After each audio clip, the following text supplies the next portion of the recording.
Selamat malam Pak Pendeta Richard.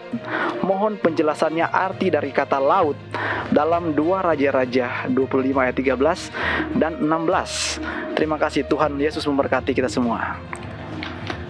Akan saya coba bacakan ayat 2 Raja-Raja. Ya, tolong dibacakan. 25 ayat yang ke-13 dan 16.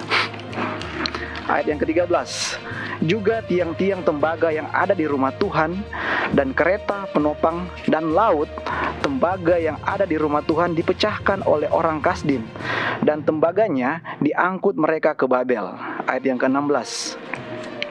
Adapun kedua tiang laut yang satu itu, kereta penopang yang dibuat oleh Salomo untuk rumah Tuhan, tiada tertimbang tembaga segala perkakas ini. Silakan pendeta. Kayaknya ini lautnya ada tanda kutip di terjemahan baru dari Alkitab. Silakan Pak Pendeta.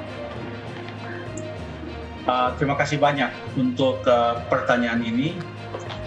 Dalam Alkitab Bahasa Indonesia, kata laut itu ditulis dengan tanda kutip. Ya. Jadi walaupun memang dalam terjemahan atau dalam bahasa aslinya, bahasa Ibrani, yam, yang artinya adalah laut, atau dalam Septuagint thalassa yang artinya juga adalah laut atau danau.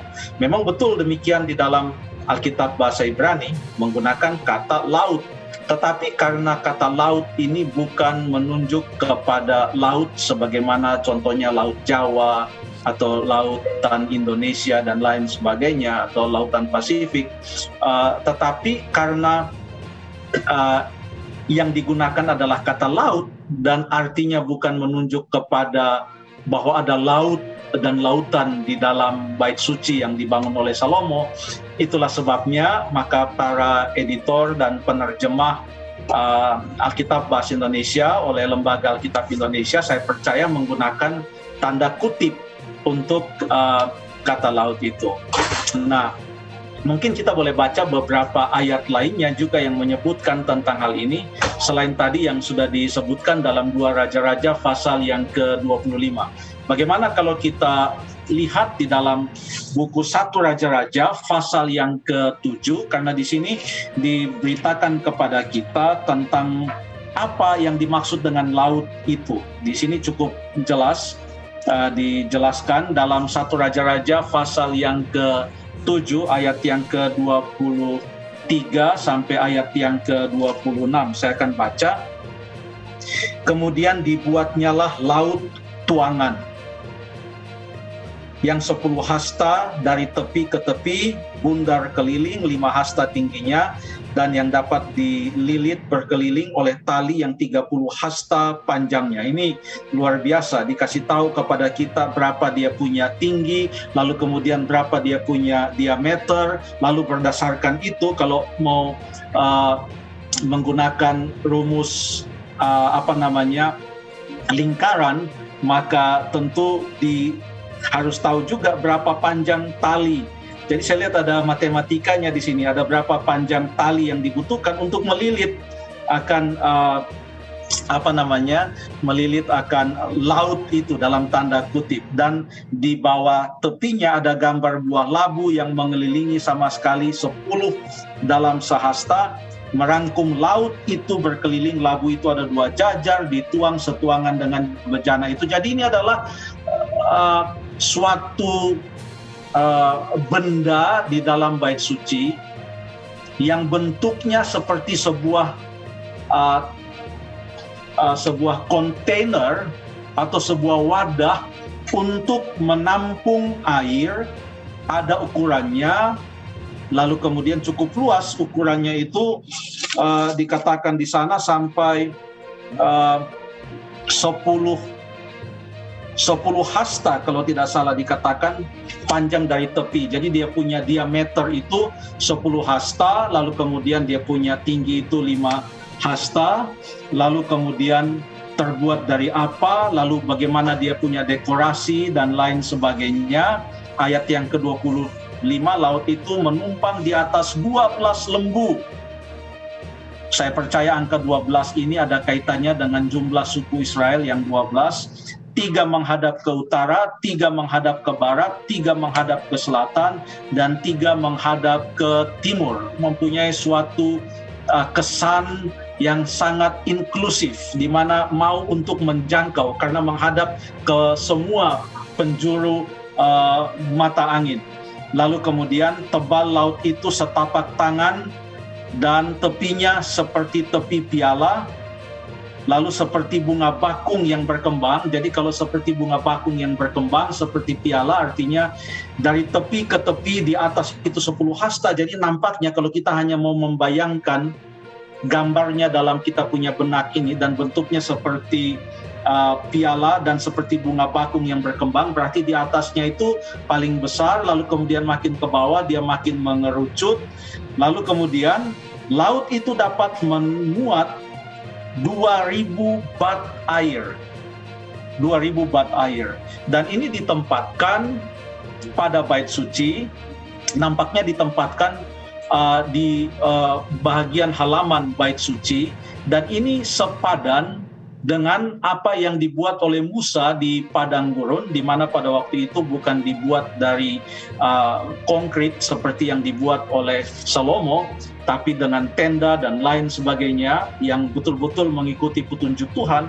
Dan kalau kita baca di dalam Keluaran pasal yang ke-30 ayat yang ke-18 dan 19, bahwa di pelataran bait suci itu, antara bait suci itu dengan mezbah korban bakaran, maka di situ ada bejana pembasuhan di mana Harun, imam besar itu, dan anak-anaknya, imam-imam itu, sebelum masuk ke dalam bait suci itu harus membasuh kaki dan tangan mereka.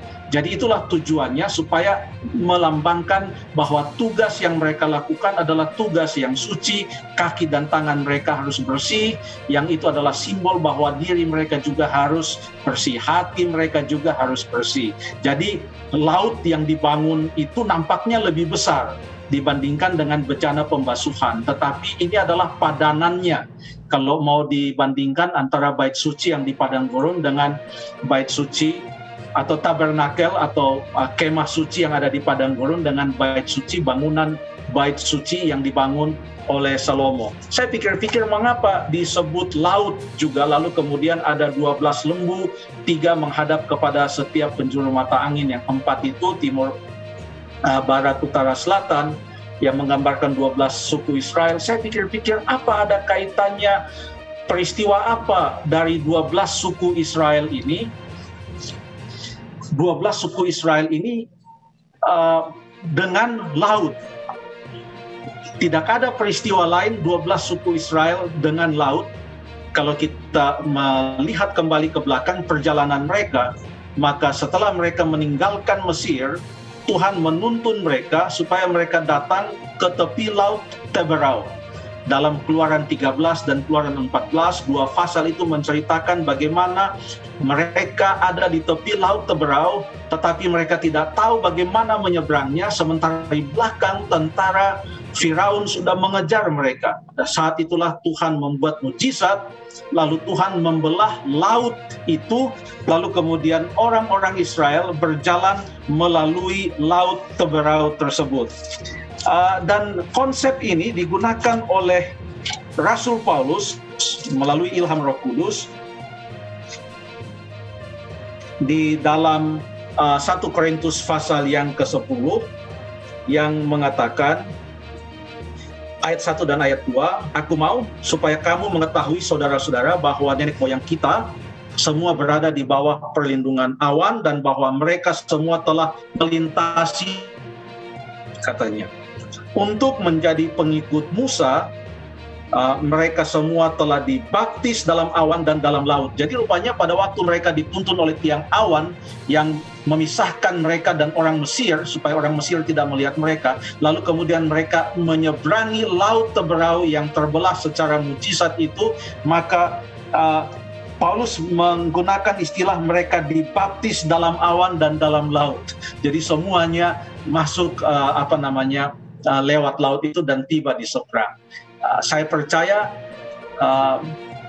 utensil atau perabot yang dinamakan laut yang dibangun oleh Salomo pada bait sucinya itu selain itu sepadan atau sejalan dengan bejana pembasuhan yang dibangun oleh atau dibuat oleh Musa, kemah suci di padang gurun, maka itu juga mengingatkan kebesaran Tuhan memimpin bangsa Israel sehingga mereka boleh menyeberangi Laut Merah.